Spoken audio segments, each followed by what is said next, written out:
disappointing result from you. Can you try and pinpoint what's going wrong at the moment? We have an issue at the moment with changing momentum. We're having periods in games where we just can't stop the opposition for far too long. We're not able to change the game without having a timeout, and it takes us till the end of the quarter to do so. And unfortunately it's becoming a trend for us. And it's why we're where we're at. I think you promised that the group would have a response tonight. You talk about momentum, but the way you started the game, did you see a response there? I was confident we would respond. And for the majority of the game tonight, it was quite a battle. And we let ourselves down in a period of time throughout that third quarter that, in the end, determined the result. What's the mental space of the group right now? It feels like it's a team very low on confidence. Yeah, we are. We're low on confidence. We got no excuses. We just need to be better. And at the moment, we're not. We're not good enough at the moment. As a coach and as a coaching group, do you feel a bit shell-shocked at the moment? Are you a bit like, where are the answers? Where are the solutions coming from?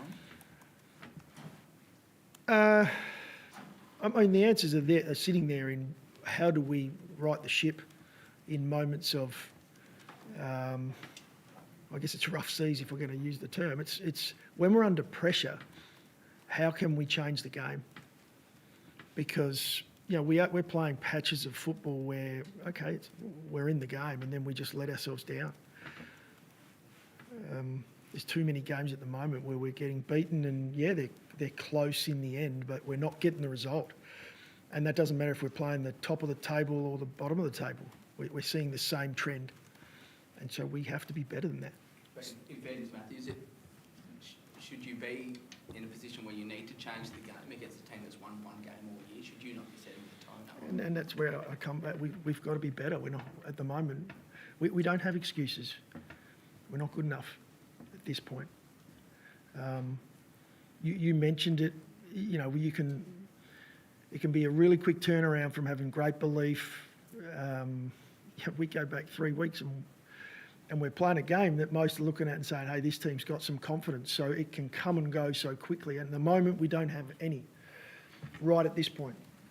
We felt confident at the start of the game. We played some footy, throughout this game where it looked like we had it. And then right now, though, post-siren, we sit here in a pretty dark spot, as do a lot of our supporters and our members who came out, and they have the right to feel that way, really disappointed in what we're putting out there. You said you were angry last week, or angry with part of that emotion. What triggers do you pull tonight when you're talking to the players when it is so raw and it is so dark, because there's still a significant portion of the season and significant scrutiny still to come depending on those results? Yeah, well, we're hoping there's not more scrutiny coming. We want to get back on track. Our chat's limited tonight. It's a little bit of a shorter chat with the emotion probably that's there off of the performance.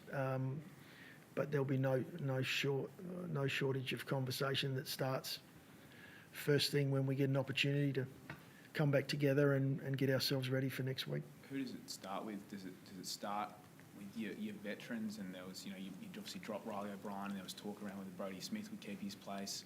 Obviously, Tex Walker didn't play tonight, but is it those players you need to lean on and possibly send a message to, or is it more of a collective? Oh, no, we're all in this. It's not an individual, and it's not a demographic, and it's everyone's in. We as a club have to be better. We're all in, and so we'll sit down, a lot of us, and talk through it. You mentioned the guys who were out.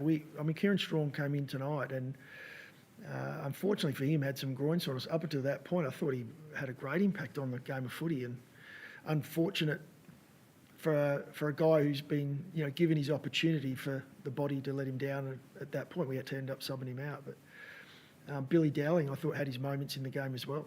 So, I'm pleased to see those guys came in. Borlase played a different role tonight, and again had impact. So there are guys that are that we can look at and say, well, there are some positive signs from that point of view, but that's unfortunately about it from tonight. You have to concede now that the season's over from a finals point of view. From a finals point of view, it's going to be very, very tough for us mathematically to get in there. You're asking me right now if I went to the players, that you talk about the confidence levels, it's going to be a tough one for us to turn around. I think we played the top side next week. We'll knuckle down now and get to work, try and find a way to get back in the form we know we do have in us. Just the nature of the industry, Matthew, obviously, for better or worse, the heat comes on the coach. How do you handle that? Do you, I guess, how do you assess your methods at this point of time and move forward? Yeah, well, as I mentioned before, like, we're all in. So my way of working through this is to dig in even harder and continue to work as hard as I do. I've mentioned it before that I'm actually in the job because I enjoy pressure. Right now it's at its highest. It doesn't mean I'm enjoying it as much as I was a number of weeks ago, but I'll put my head down and go to work like we all will. But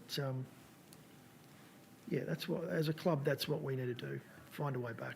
Do you worry that the expectation which was set by the board and was set at the start of the season, finals, it's time to reach that expectation, that could be used, it's going to be used against you now in terms of your future, even though you've had that re-sign recently? As I said, we're all in. And so I'll have conversations, as we do every week, with the leaders of this football club, and I'll continue to update them on what we're working on and how we're trying to be better.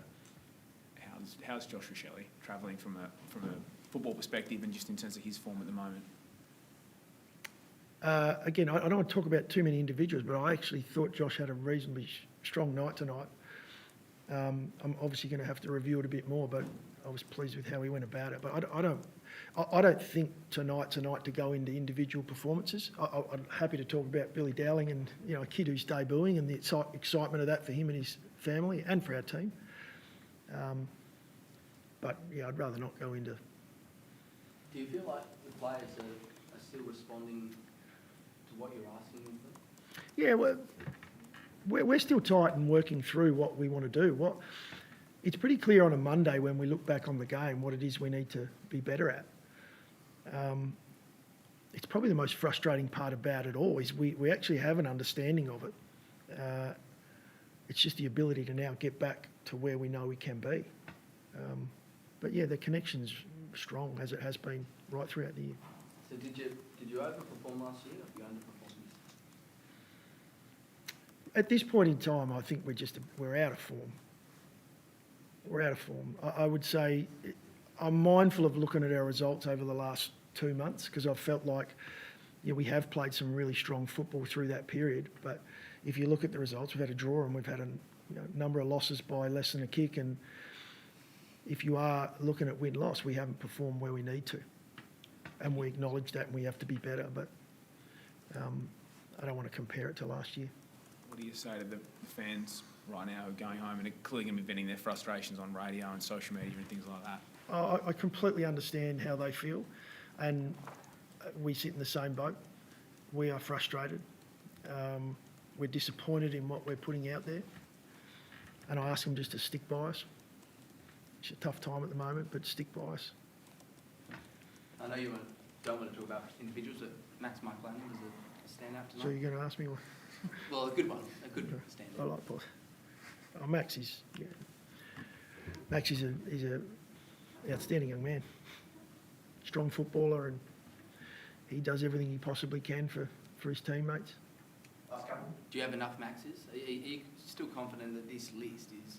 Would I take 22 Max Michaelanis? I'm confident we have the list. Like everyone in the competition at the moment, it's been a tough year, and we're working on getting our game back where it should be. But I'm confident we have the list. How much do you draw on the COVID season when things were really tough and things were difficult? How much do you as a coach draw on that right now and know you can find yourself out of the dark times?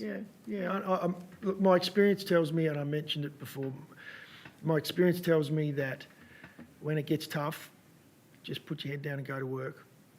And I'll be working with all of our staff and players to do exactly that. Thanks, guys. Appreciate it. Thanks, guys.